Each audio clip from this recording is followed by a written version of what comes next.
Let's try some 3D. Though, it's fine.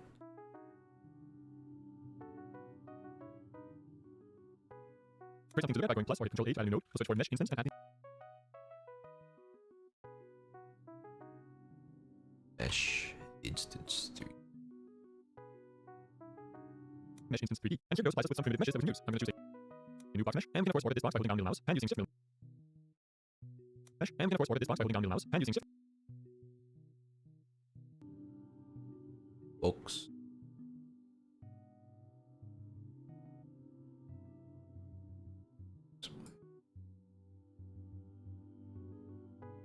middle mouse and zoom using scroll. Just like in 2D, select and using shift middle mouse and zoom using scroll. Turns it on axis. Shift middle. Move. That thingy. Just like in 2D, selecting something and hitting F will focus the view on that node, and by holding down the right mouse button and using the bash keys, we can move in free look mode, which is holding down the right mouse button and using the bash keys, we can move in What keys? that node, and by holding down the right mouse button and using the bash keys, we can move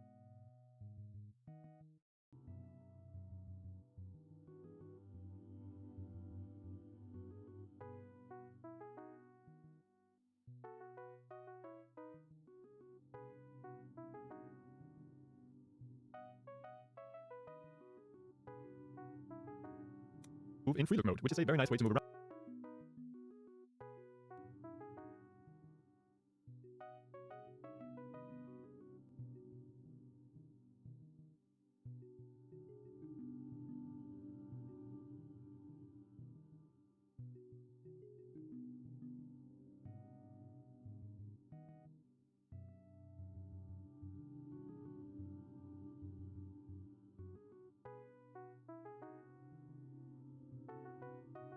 Especially when designing levels, and adding shift to this will make you fly faster. In 2D and Godot, we normally work with pixels. Moving a node 1 unit corresponds to moving it 1 pixel on the screen. However, in 3D, this is not the case. Instead, it is common practice to equate pan using shift middle mouse and zoom using scroll. Just like in 2D, selecting something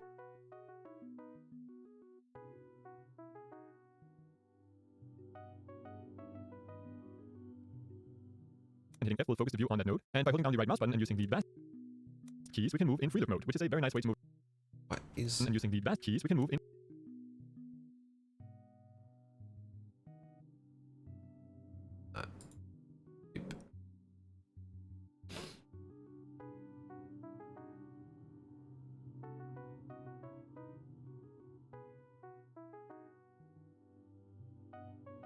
free look mode, which is a very nice way to move around, especially when designing levels, and adding shift to this will make you fly faster. In 2D and Godot, we normally work with pixels. Moving a node 1 unit corresponds to moving it 1 pixel on the screen. However, in 3D, this is not the case. Instead, it is common practice to equate 1 unit to 1 metric meter, and many assets defined online will be scaled to fit this. As we can see, this box here is currently 1 meter on both sides. And if we look at the transform, we can see that all the position data is in meters. And we can of course adjust this here, or we can use the gizmos just like in 2D. We can switch between select, move, rotate, and scale, or use Q, W, E, and R. So we can move the node on different axes using the arrows, rotate using the R.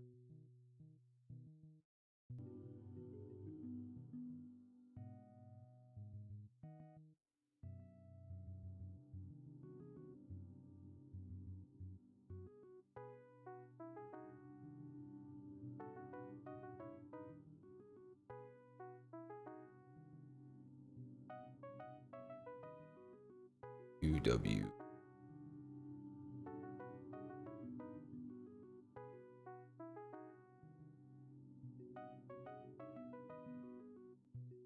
Arcs, and scale using squares. To scale uniformly, simply click and drag outside the gizmo. Holding down control while translating circle snapping. And pressing this box here or T on the keyboard will switch to local mode. In local mode, it is most follow the orientation of the node, and in global mode, they are simply ignored. A quick tip is that you can actually find these manipulations to happen on a key press similar to a program like Blender. To do this, you go to Editor, do settings, shortcuts, and if you search for begin, you can find keys to rotate, scale, and translate or move. Start down, rotate to shift R, and now if I press that, I can rotate freely, or bind it to an axis, say the x-axis by rotating x, I will now rotate around the x-axis. Clicking will apply rotation, or right-clicking will snap it right back. Very cool. Now before we spend hours upon hours making large and beautiful 3D environments, it's probably ready to start with a prototype. And I recommend we do this by using a technique called great boxing, also known as level blackout. You can use simple shapes to lay out a rough graph of the level. This way you make sure the level works well before getting bogged down in details. And this is one of the things that become very easy with still in CST nodes. CST stands for constructed cell geometry, and allows you to quickly manipulate levels and props by combining simple shapes. And in the end, you can export your great boxing, turning it into a 3D modeling program that is standard to use space. So let's try it out. When prototyping, I almost always work with snapping enabled. So at the top here, we can enable snapping or press Y, and we can configure the snap under transform, configure snap. I'll set this to 0.1, 10 degrees, and 10% scale. Now we can add a new node and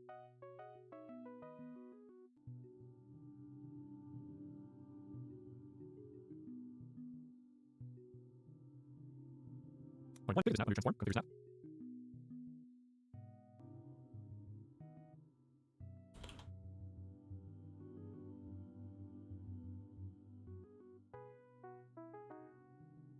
I'll set this to 0.1, 10 degrees, and 10% scale. Now we can add a new node.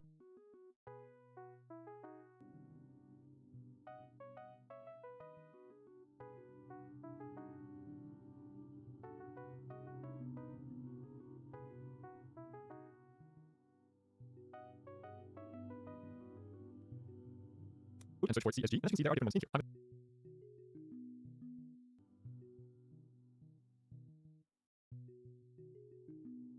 Start with the box, and here we can simply click and drag on the handlebars to scale it. If I hold down Alt, it's going to mirror on both sides. And the nice thing about this is that we don't need acquisition separately. We simply go to the right here and enable use collision. We don't hold down box. And here we can simply click and drag on the handlebars to scale it. If I hold down Alt, it's going to mirror on both sides. And the nice thing about this is that we don't need acquisition separately. We simply go to the right here and enable use collision. And now we can live with it. So let's just make a quick wall here.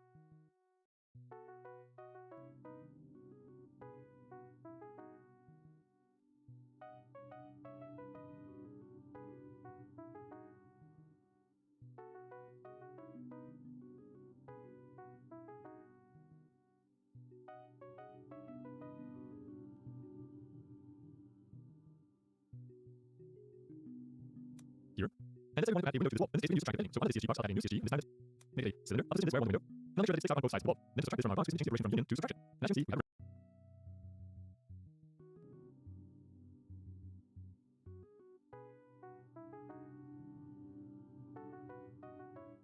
Add another guy.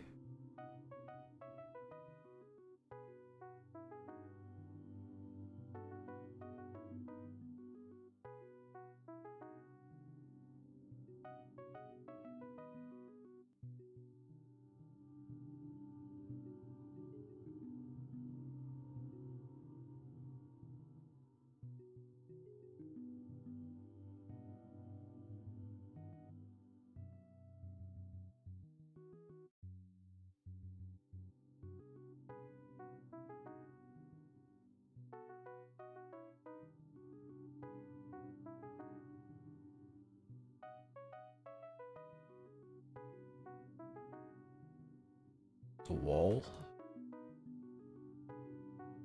Let's make a window.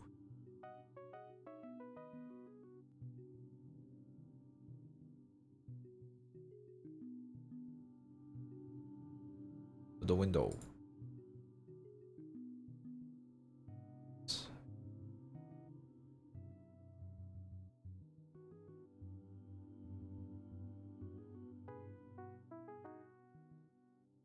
round window. And we can very easily adjust this to do all kinds of things. Say we wanted this to be kind of archway instead. I was going to drag this down and scale it. And with an archway, we also increase the size on the cylinder to make it look a bit nicer. Very cool. And we build a lot more with CSG window, but this is enough to get started. So let me put a quick prototype using these techniques. Oftentimes when making builds, I'll go to the right here and click on the axis to change to that view. That's a really nice way to view everything from the side or the top. And just drag with the mouse. Right, so really nice way to do the right here and click on the axis techniques. Oftentimes when making builds, I'll go to the right here and click on the axis to change to that view. That's a really nice way to view everything from the side.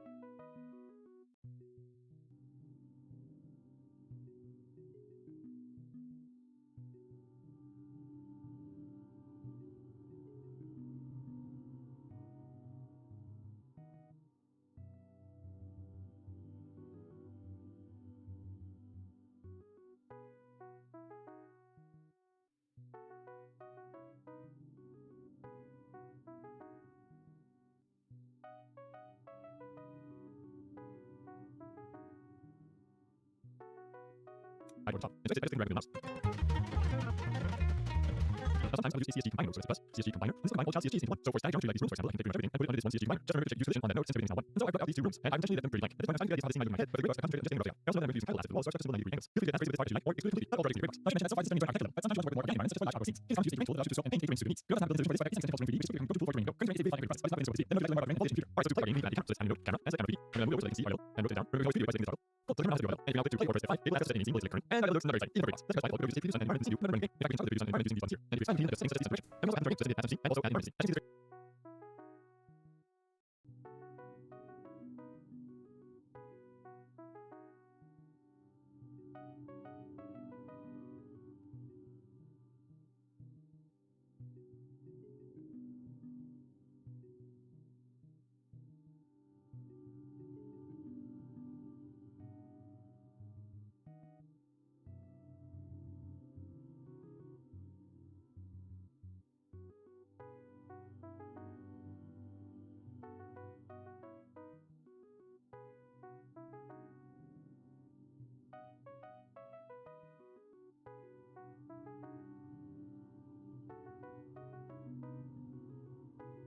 Door.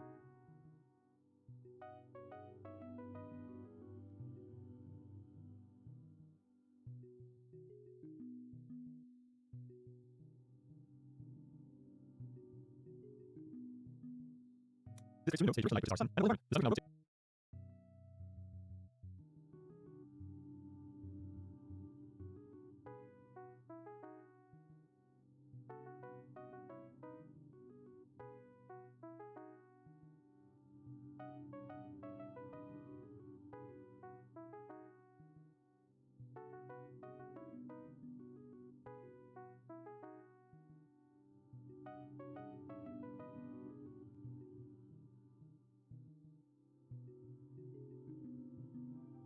Alright, so to play our game, we need to add the camera, so it's animate node, camera, and set camera PD. I'm going to move over to title assets as well, so I start to symbol 90 degree angles. Feel free to add phrases with the type that you like, or exclude completely, not all directly great.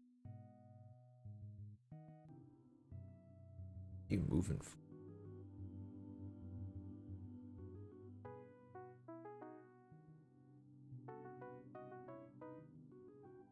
Godot and 3.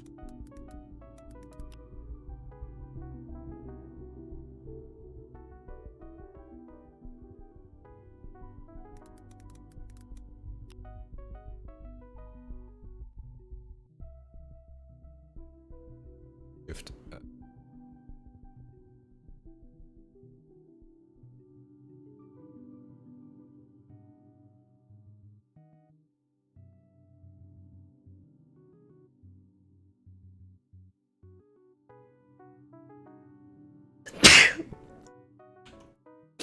Okay, to Shift F. I mentioned that self-wise system is but sometimes you want to work with more organic. Remember to check use collision on that node since everything is now one. And so I wrote out these two rooms, and I intentionally let them these rooms combine all child CSGs into one. So for static geometry like these rooms, for example, I can configure everything and put it under this one CSG combiner. Just remember to check use collision on that node since everything.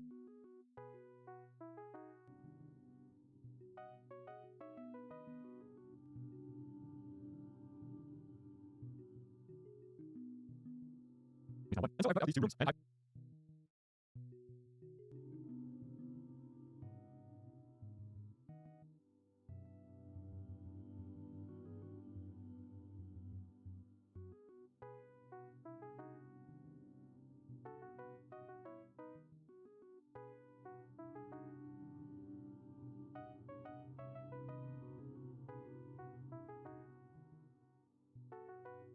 Oh. Do I?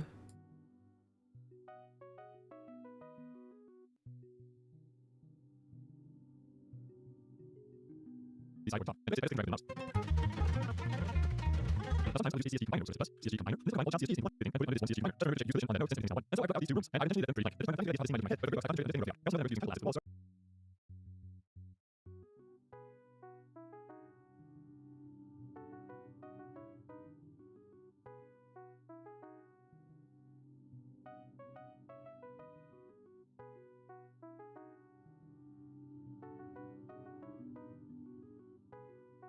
As an empty shape. What does that mean? so I start to symbol 90 degree angles. Feel free to add phrases with the type that you like, or exclude completely, not all directly great. Allows you to scope and paint range suited needs. You don't have to build a solution for this, but I can Alright, so to play our game, we need to add the camera, so it's animate node, camera, and set camera PD. I'm going to move over so they can see our and rotate down. Remember, we always preview by setting this toggle. Cool, so the camera has to do a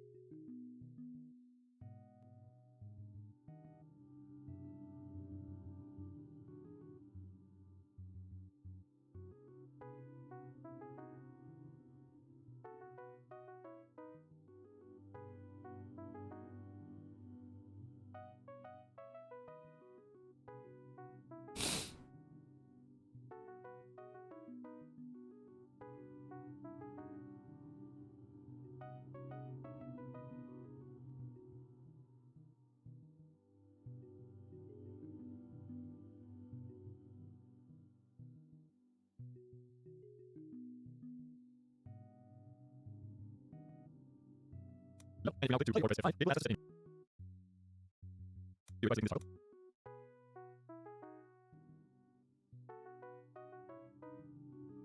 Play our game, we can add the camera, so it's adding note, camera, and select camera 3D. And then move over to select C, audio, and rotate down. Remember how to do it by selecting this toggle. Cool, so camera has to go well. And if you now click to play or press F5, it will access the same seamlessly current.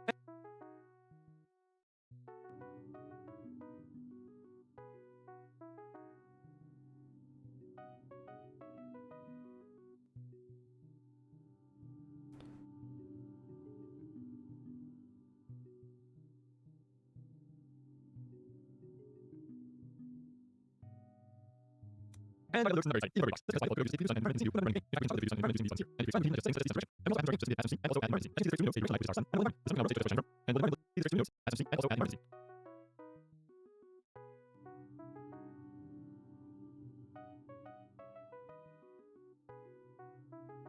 Let's make this loose main scene.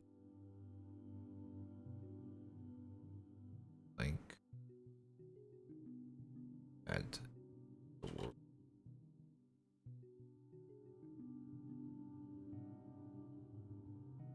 And direction. Like, yeah.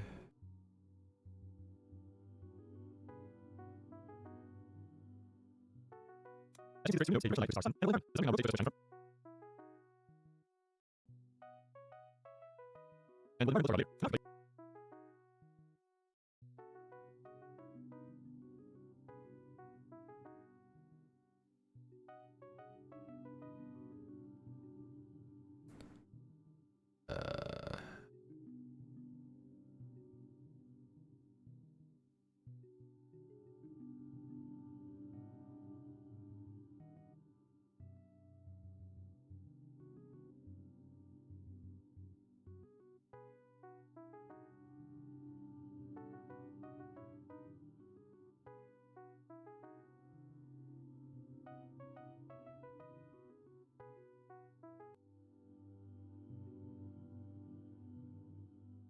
We can see but what is it can run? But it's not but the green is also actually pretty and the is first person camera 3 or camera becoming all downstairs so control and that's too much and this is the other control but the other is something so just an outer control that really something are going to say and the system also have control for the system you know the free and the CC and the system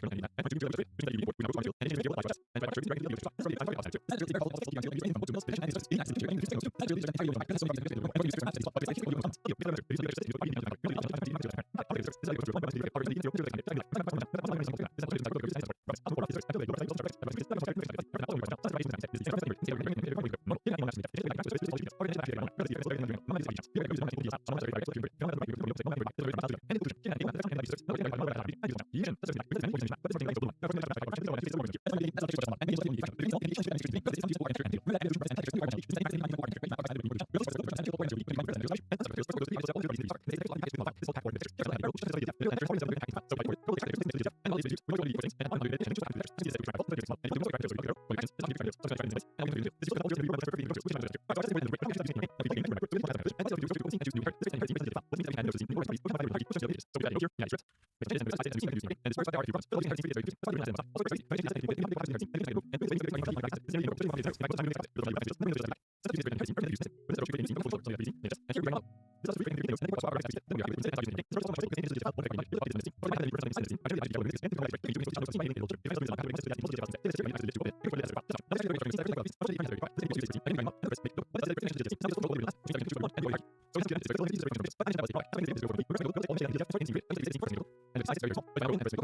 Now, I've never seen.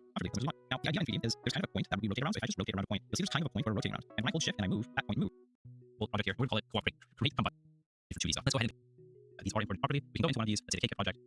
We can obviously use these guys to go up and down. And that's pretty much it. Now, in 3D, it's a little more complicated. In order to move around or rotate, we can middle click and then move. Or if you want to move around our screen, it's actually similar to 2D. We simply need to hold shift and then go up and down. And you can now see we can pretty much navigate around our scene comfortably as much as we want. Now, the idea in 3D is there's kind of a point that we rotate around. So if I just rotate around a point, you'll see there's kind of a point for rotating around. And when I hold shift and I move, that point moves. When I rotate, it rotates around that new point forward essentially. So that's essentially the idea. We're going to find out on the middle. That's where everything is. And what we're going to do first is get started with the first scene. Now, what are scenes? Scenes are kind of levels. Think of them as packaged objects or packaged like boxes where we put things inside them. Almost like a paper where we start drawing it. And the advantage of this is our level. So we actually layer we can save control S and this thing will pop where it says save as and this is where we save it. This will be level 0. And we can save this into new folders where we'll say scenes. We'll be able to save levels. We might have levels there. Let's be very slow on those. And save. Once we've done that, we now see level 0. If I play, you select we layer this on here. Now the worst part is instead of using this back here and play, I still have some here. Now by default, we'll always want to choose 2D space. So our racing is actually here. So how the question is how we bring our 3D stuff into our screen. Well, we need to add the camera 3D and we do that. And we do that by going to the side on the top left. And plus turn the camera, you see how we have 3D and 3D. We're going to 3D. Now we actually see our preview over here. We'll be around and we move around and now I play. You'll see our amazing we can see the scene is pretty. So I'm using that. We're actually a little bit actually things a little better. Now the way we do this is actually called road runner. So you'll notice that the scene inside my world here. It's not the same way I play. Not because the inside of our scene is already edited into the project. It's actually the same color preview. If I turn this off, this is what I see when I play. This is something that allows us to see fully a fake environment. But there's a road runner. Let me know calls road runner. Now you can see that this is called off automatically and that's something not a road runner. Now we're getting new here with new environment. Inside this new side and we can do the background. Set the color in the sky and now the sky, sky, new sky, with material and a visual side. Now if you're just like before, but this is my play. Now we see our shine things a little better. Now it is a little more. It is light. You'll see that. I'm just able to kind of see anything. It's kind of the shadows here. There's some layers here. I'm playing with no playing. It's kind of focus. Right? As much as how we bring light. I'll actually quite a few effects in 3D. We want some like 3D. Only these are just layers. Now visualize what we're using. Let's speed up. Now this is literally just like now essentially this will be like one light by illumination. Now we basically do what you want to. But by default we go down. You can see as the case. Especially when I'm going to keep it from basically more and more to the point I play. We'll be like and you see the difference when I like hide that and it's shown. It's pretty. So let's take about better. Now one video. Now video is also. I'm going to see the difference. Changing them. But we're going to do. Now we're going to be around the like things that also in the game is 0. Over here the actual you know character on TV. That is equal to 1 now this is all that we find we find over our side of the one percent point now essentially it's something that is moves this level you see that on the has something that is here I mean the one now is very well yeah you see what points that middle to 0 now over here and I can do it you right there and cool this is all these things are in one scene now this one is one in transform is 0 0 place that let's move around it's like use this around that might move there might move object move the character is easy know that all right over and see that is the one around move this not just how this simple sense something right well easy order you can do player 1 with it save scene which is here player players save and we now get still moving and you can see that's the scene it's this one it's one notice this one inside our building we don't get inside there which results now being organized and also things I want to there and around with them it's all in basically everybody now let's do that version JPD go do shape on the face which is and now I see that process is a little bit more now over there we're actually already going to do that so let's have it movement and move first you here first you layer okay this and it's basically lazy move forward with jump and move the next I'm going to just forward just now one thing because if I fire false but what's happening is it's right so we now don't see that by any side let's have we have shape and we're something around somebody in this now you watch and leave hours and I see this kind of this round and actually see it okay we have a part around here this is cool that's actually what we know and that's part now learn from the layer this is before there's like one and now we follow and next part for the routine series so of course when you try going there too anyone wants I'm using one photo is going to use and these are the there so you are there and there too and have you seen what they do so one layer small this is very well I do and runs into the here hey let's run this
I've been using the Godot game engine for about 5 years at this point, so I thought it was a good time to take a step back and do a brutally honest review of all the things I love and hate about the Godot game engine. Now, instead of making this an hour-long video, I compiled it down to kind of like the top pros and cons. And my biggest con of Godot is that it is a game engine, which seems like an oxymoron because I am a moron, but the problem with the game engine is that it's a generalized tool. It was not designed specifically to help me build chess survivors or my new game. It was built to build the general game. And eventually, whenever every project I come across an idea or something I want to add to the game, I can create a hacky solution to the engine to do what I want it to do. And sometimes that really frustrates me. On the other side, if you use a framework or virtual engine to bring that, kudos to you, I far too dumb to do that. You can be able to build the engine in a way where it will be very tailor-made to the problem you're trying to solve in your game. A game like No Comes to Mind, where they have this falling sand engine where they built this custom way where every pixel is simulated. It's the game I get as a game developer. I look at it and I'm just in awe of the majesty of what they were able to create. I absolutely no idea how I was doing this. And so if you're looking at things that we want to do, you can do once you understand all the tools in the toolbox. But even so, it's been pretty frustrating the last couple years. You come across a problem or a specific idea, becomes weird and happy where it actually work. But it's not something that I've ever really considered doing. And maybe it's exactly the exact same how to use Unity or Unreal last year. So my biggest pro that I probably did for last year is that Godot is free game and free use for as foundational to how Godot works. Now, full transparency, I'm purchasing my $30,000, which I'm not tell you is not even close to $200,000 which Unity has already used. And to get further away from Unreal, Unreal charging you royalties for using Unreal. Even how far away I'm from as a solo developer trying to make it on my own. There's certain simplicity and liability I get fundamentally Godot. I have to wait changing these models Unity for or do I update changes to agreements? There's fundamentally offers there's no native concept working with switch depth and when I do this, when I do that, there will be hours and I don't do it. That's something I do. I also has one of those in my real estate that I have for you guys or is waiting to about it.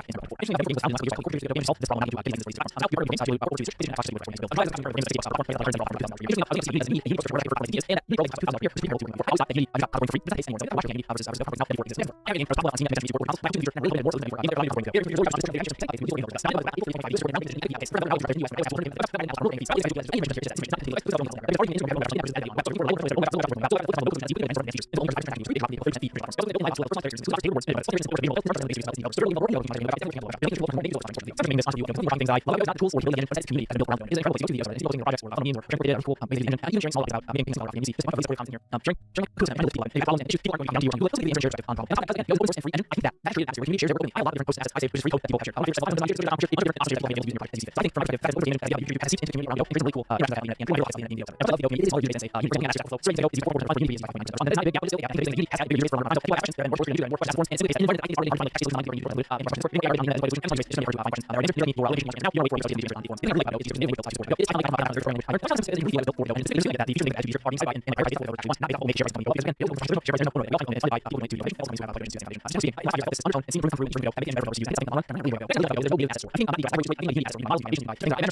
you guys are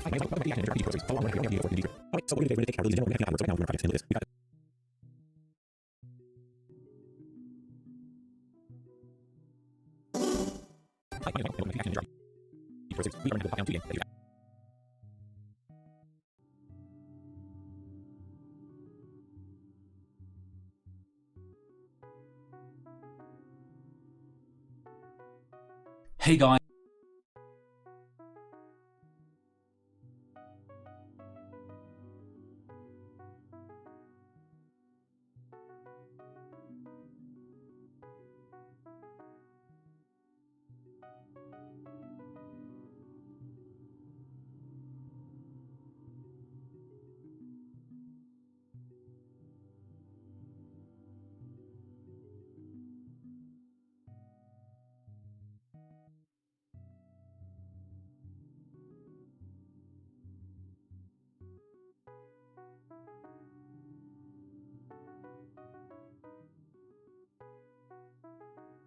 As you're probably aware, the most common types of 2D games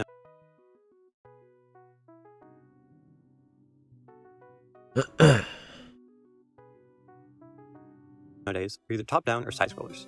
Top-down games are good for creating full detailed environments in 2D. Side-scrollers are good for games that need a weight to represent vertical height, such as platformers. Isometric games are kind of a mix between the two. You can represent both complete environments and emphasize the heights or vertical positions of objects. Today, I'll be going over how to set up an isometric tile map in Godot, the ramps, collisions, and the player character. First, I'll walk through the steps needed to create your own isometric tile set. Then in Godot, I'll set up a basic tile map layer and player controller to create a test scene. Finally, I'll show you how to automatically generate collisions for the tile map. Let's get right into it. Oh, and I'm Deadpool, by the way. So when it comes to getting sprites for your tile to use, you have two main options. First, you can download some free sprites. I know that Canada NL has a lot of good isometric sprites you can use for free. I'll leave a link in the description in case that's something you want to go with. If you already have tiles, feel free to skip to the next chapter. Second, you can create the sprites yourself. To do that, you can have some image editor handy. I'll be using a sprite because it's what I'm most familiar with, but feel free to use whatever you want. Most should work just fine. So for this video, I'm going to be using 16 by 16 sprites, but you can pick any resolution. I'm then going to multiply the width by 4.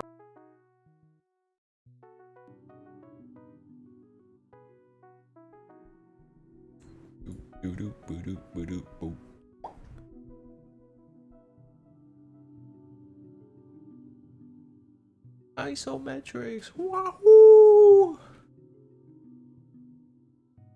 I need a little guy though.